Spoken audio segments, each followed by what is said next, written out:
This video was not initially planned, but unfortunately, there is one specific reason that this video is being made. On Friday morning, July 15th, we had heard the unfortunate news that driver Scott Hartsock lost his life in an accident heading to Jackson, Mississippi. It's hard to believe now, but Scott Hartsock at one point in the late 90s and early 2000s was on the rank of Dennis Anderson and even managed to dethrone Tom Mentz. He was known less for his driving, but more for his personality. And for that, he was really a unique character in Monster Jam. Rest in peace, Scott. You will be forever missed. With that being said, I've decided to compile 5 of his best trucks. But before we get into the top 5, we're going to go over an honorable mention. Our only honorable mention today goes to a truck that did not run. If you don't know, this was supposed to replace the original Gunslinger paint scheme, but unfortunately was canceled and was replaced with another one that you'll see later on in this list. Now that we got the honorable mention out of the way, how about we go to a dishonorable mention? Yes, a truck that I hoped I would never have to touch back upon. Of course, this is a dishonorable mention because of how lazily they censored this truck. I mean, this truck has just been stripped of all of its personality. Look how they massacred my boy. Yeah, it's a terrible tragedy about what happened to Gunslinger. And especially since this truck might be retired because Scott Hartsock was the only driver of Gunslinger. So now that we got the dishonorable mention out of the way, let's get to the countdown. Number 5. Starting off this list, we have the second Gunslinger that the original beta one that I showed you as an honorable mention was supposed to replace. This replaced that one.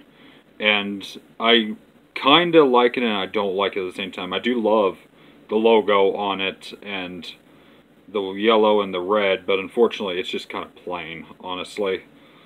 But the only thing that keeps it going is nostalgia, and that's all that matters to me. Number 4. At number 4, we have the predecessor to Slinger, the Gunslinger. This is what the truck normally would look like, with the good old pistols in the hands and the word gun on it. Again, this is a truck, I never really cared for this paint scheme, honestly, but it's a million times better than Slinger, at least. Also, there's a FTI sponsor, whatever that means. And on the other side, I forgot to mention, this is a split paint job. On the other side is a skeleton doing the exact same thing. On Slinger, they replaced it with slingshots, so it has some relevance to it, but definitely stripped, really.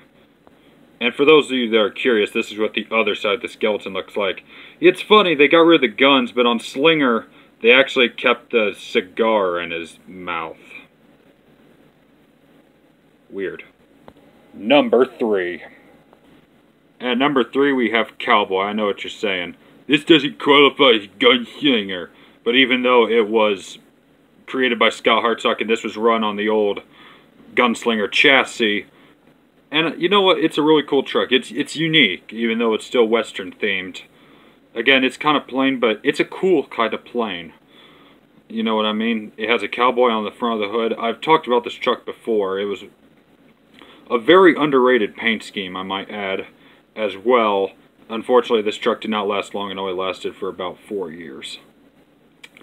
So unfortunately, we didn't get to see this truck. It could have been a replacement for Gunslinger, but it kind of became the opposite of that.